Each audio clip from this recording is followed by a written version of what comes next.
presidência hoje está se curvando para isso. Mas eles estavam aqui em cima do caminhão, que é a solução que você tem hoje. Ótimo, só que só tem 1, 2, 3, 4, 5, nós precisamos, são 513 deputados e 81 senadores. Você não acha que esse era o momento de estar em cima desse caminhão? O caminhão não resolve lá no parlamento.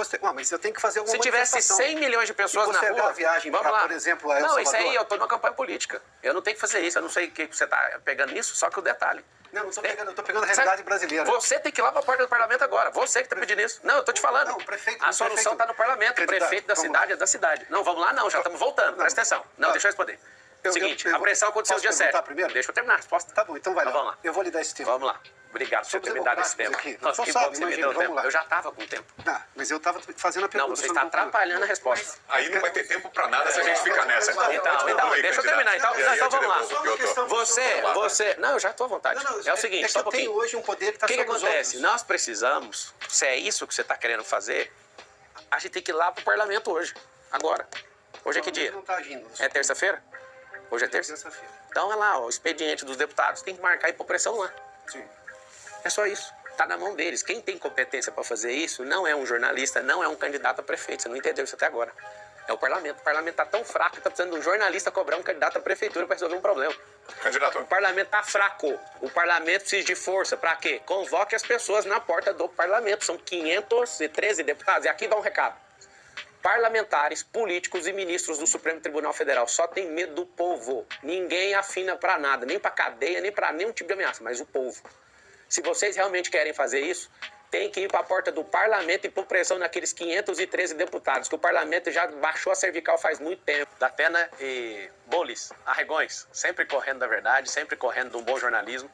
É uma pena não tê-los aqui para vocês só responderem a verdade, né? Não tem como ser combinado aqui. Nos lugares combinados vocês vão com tranquilidade, né? Já arregaram 2 vezes e vão arregar mais vezes, quantas vezes forem necessárias, se um veículo como esse aqui, que é imparcial, convidarem vocês. Parabéns aí por serem arregões. Tentaram me derrubar, eu caí pra cima. 2 bi, eu nunca vi isso aqui na minha vida inteira. O senhor já sofreu também muitas direito de resposta nas redes sociais. Já várias vezes eu vi o Boulos aparecendo na sua... Vazou, vai invadir o Instagram. Ele recebeu uma ordem judicial. Mas é invasor. Como o senhor explica isso? Porque assim, foram várias decisões contrárias ao senhor. Mas não tem problema nenhum. Pode invadir aí, já que você não tem audiência, eu te dou um pouquinho de audiência. Comedor de açúcar. O senhor se considera mais preparado para esse desafio?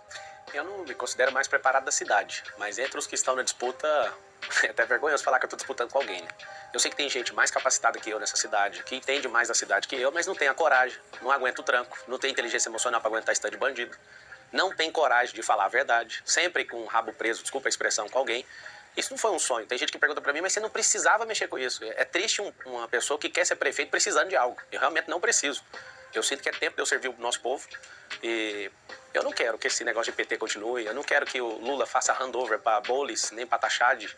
Então, eu achei muito triste o que o Valdemar Costa Neto fez com o PL, que é um acordo aqui de tirar o Salles. E eu vi, como que a gente vai deixar a Prefeitura de São Paulo na mão de 2 esquerdistas? Tava tudo certo. Eu entrei, embaralhei o jogo. E agora tá todo mundo assustado. Eu que não tenho nenhum padrinho político, não tenho fundo eleitoral, não tenho tempo de TV, não tenho rádio, não tenho palanque, não tem nada. Só tem um celular poderoso, que é a nova imprensa para mim. Respeito 100% da imprensa, não respeito militante. Todos os militantes eu vou bater de frente. Meu respeito absoluto à imprensa do Brasil. Mas a gente tá contaminado em todas as esferas. Então, eu tava no meu conforto e agora eu resolvi entrar para essa guerra porque o Lula tá para morrer já, com 80 anos de idade. Não faz sentido, né? O brasileiro vive a média de 74, você já sabe que ele tá indo muito bem aí, passando do tempo. Então eu não quero ver isso acontecendo. Eu não quero que uma serpente seja levantada aqui para governar esse país. Não tem chance, né? Quando eu entrei na disputa, o Boulos tinha 37 pontos. Hoje ele tá abaixo de 20, pra você ter uma noção. Então, assim, os planos que eles fizeram aqui já deram errado.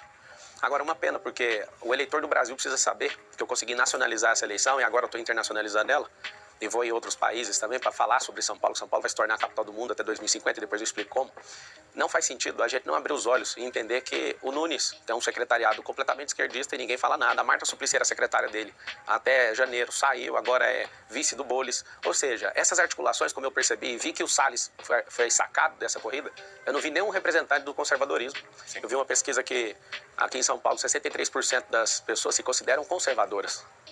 Mas como se a gente se considera conservador deixando 2 grupos esquerdistas, um mais ao centro, o outro extrema à esquerda, e quando você olha os 5 principais competidores, só tem eu. De direita, alguém que é conservador, que defende de fato a família, que não tem essa maluquice, essas loucuras de ideologia de gênero. O eleitor de direita, ele não se sente como o eleitor de esquerda que não pensa. O eleitor de esquerda, ele é ideológico. O eleitor de direita é por princípio. O que é isso? Ideologia é um telhado, princípio é um fundamento. E o eleitor de direita, ele é focado na liberdade, e a liberdade não tem dono. E o meu respeito absoluto ao presidente Bolsonaro, no qual eu falo direto com ele. Ele troca muita mensagem pelo WhatsApp, ele sabe o respeito que eu tenho por ele. O fato dele ter preterido o Salles mostrou um sinal que ele não está nessa eleição de São Paulo. Ele ainda não se posicionou, apesar de ter o vice, né, que é o Melo, que para mim, na minha avaliação, conhecendo o Bolsonaro e conhecendo o enredo político aqui do estado de São Paulo, Bolsonaro tirou uma granada e tirou o pino e deu na mão do Ricardo. O Ricardo não sabe o que fazer com isso. Porque quando ele vai para alguns lugares, os populares cobram o Ricardo desse apoio do Bolsonaro. O Bolsonaro perdeu a eleição na cidade de São Paulo como presidente. O Tarcísio perdeu a eleição em São Paulo também como governador. E o que acontece? Eu tenho demonstrado aquilo que eu sou. Eu nunca vou fazer o que Joyce, Dória, Frota, essa turma maluca que traiu o Bolsonaro. Primeiro, eu não devo nada ao Bolsonaro. Ele não me fez absolutamente nada que eu tivesse que prestar conta para ele, pra você entender. Eu servi ele. Eu ajudei 38 dias na campanha dele para presidente. E eu lembro que eu não pedi um vídeo para ele. Eu fiz diversas estratégias, já mostrei para as pessoas como é que foi essa estratégia. Foi por pouco, 40 mil votos por estado que a gente não ganhou, porque acabou não rodando tráfego pago na conta dele.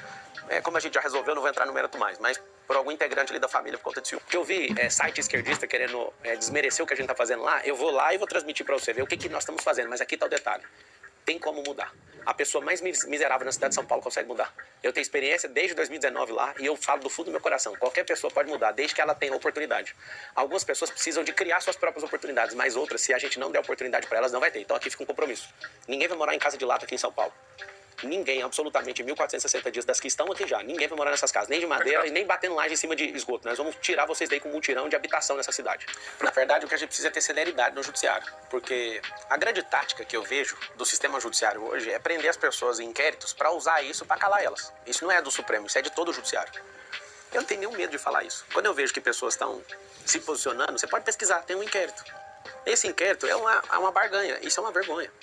Não só ter que colocar prazo final, mas precisa de dar celeridade. Duas coisas. Você pediu minha opinião de jurista. Minha opinião de jurista tem que ter prazo todo inquérito. Tinha que ter o prazo final. Se não tiver... Então, mas não tem. Isso, ou seja, então tem que invalidar o inquérito.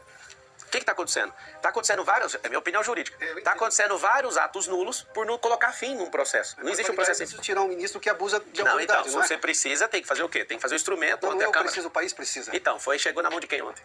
Do Pacheco, está na mão dele. Agora ele tem que ser homem para fazer o que os deputados estão falando. Mas eu posso começar pelo Barroso, ele pode simplesmente revogar essa portaria. Então você tem o número dele? Vamos ligar para ele. Eu tenho aqui, vou achar o número dele rapidinho e vou ligar para ele. Vamos ligar agora, o que o senhor acha? Vamos pegar o número dele. O que isso vai mudar com o candidato à prefeitura mandar revogar? Você está no inquérito também? Não estou no inquérito. E também se eu tivesse, não é problema. A questão vamos lá, você pediu minha opinião, eu dei. Eu preciso das questões práticas. A questão prática é isso. Eu tenho uma decisão do Supremo que interfere, por exemplo, na rua de São Paulo. Agora vamos para a segunda pergunta, então, que a primeira já foi respondida. Isso é uma questão. Você já viu minha opinião, você pediu ela técnica? Sim. Agora vamos para a questão da cidade. Como ocorre essa relação do presidente do seu partido, do PRTB, o Avalanche, com o PCC? Isso existe? Como você explica isso? Laís, o nome dela? Isso. Laís, obrigado pela pergunta. O Avalanche está processando todos os jornalistas que pegaram no pé dele em relação a isso. Pelo que eu conheci ele agora, quando eu entrei nesse partido. Eu entrei nesse partido no último dia, né, que eu acabei saindo por tirarem a palavra que eu iria ser candidato pelo DC, eu acabei entrando no PRTB. Eu acredito no contraditório, na ampla defesa, e espero que seja verdade a defesa do Avalanche. E eu deixo bem claro, a Avalanche não vai ter cargo na prefeitura, ninguém do meu partido, não tem ninguém que eu curvei para falar alguma coisa sobre prometer algo por estar aqui. Mas eu agradeço o Avalanche, porque ele é o único cara que conseguiu segurar essa candidatura no peito. E obrigado, viu? E se tiver alguma ligação, que seja apurada e que ele responda. Eu não tenho nem político, nem amigo, nem ninguém de estimação que eu vou defender se essa pessoa estiver errada, que ela pague. Quer dizer, a gente vai ter que... Se isso aqui fosse uma monarquia, já estava resolvido, porque qualquer um não ia deixar. Agora é uma democracia. Democracia é tripartida. É tripartida, mas o auxiliar da justiça, que está lá no artigo 133. Candidato, conversar não resolve, tem que fazer. Tem que fazer. Não, mas tem que conversar com o ministro que dá a decisão democrática. Tem que ir lá, mas tem que ir. E a dele vale sobre qualquer outra decisão. E tem que ir Todo lá. o sistema político foi completamente vilipendiado por decisões do Supremo Tribunal Federal. Porque o Congresso Nacional não está assumindo o papel dele, aí faz o quê? Dá o poder de legislar pro STF. O sistema tripartido de poder é um sistema de freios e contrapesos. Sim. Se tiver uma pessoa maluca na presidência, você já desregulou o sistema de freio e contrapeso. Se você tem um Congresso Nacional que é enrolado até o pescoço, na figura dos presidentes, inclusive, vocês fiquem de olho na troca da presidência agora. Vai trocar a presidência do Senado e da Câmara dos Deputados. Quem é essa pessoa? Fique de olho, porque essa é a decisão que o povo tem que ficar assistindo. Só pra você entender, a Dilma Rousseff, ela tomou mais de 50 processos de impeachment e todos foram engavetados. Mas no dia que ela arrumou uma briga com o Eduardo Cunha, ela caiu. E a discussão dos dois pra saber quem era o mais idiota, qual era a discussão? Vamos ver quem cai primeiro. Os dois caíram, os dois. O governo de esquerda não quer criar emprego, ele quer te manter sem prosperar. É a prova. Ninguém fez você prosperar até hoje, nem um governo de esquerda. É mentira, porque eu já fui de escola pública, eu já caí nessa conversa, já acreditei no Lula, inclusive. Eu já fui de partido de esquerda, porque eu não consegui entrar em nenhum. Esse povo é tudo mentiroso, esse povo não serve pra nada. E faz o M. Pioto, comentarista do Oeste Sem Filtro, Edilson Salgueiro, editor do site da Revista Oeste, e Carlo Cauti, economista e repórter especial da Revista Oeste. Candidato, obrigado mais uma vez pela presença. Amanhã continua a nossa série de entrevistas com Marina Helena, do Novo. Quinta-feira é a vez de Tabata Amaral, do PSB. E sexta-feira, o candidato do MDB, Ricardo Nunes. Obrigado pela sua companhia ao longo da nossa programação. A repercussão completa dessa entrevista, 4 da tarde no Jornal da Oeste, 5h45 no Oeste Sem Filtro. Uma ótima tarde, a gente se vê. Até já.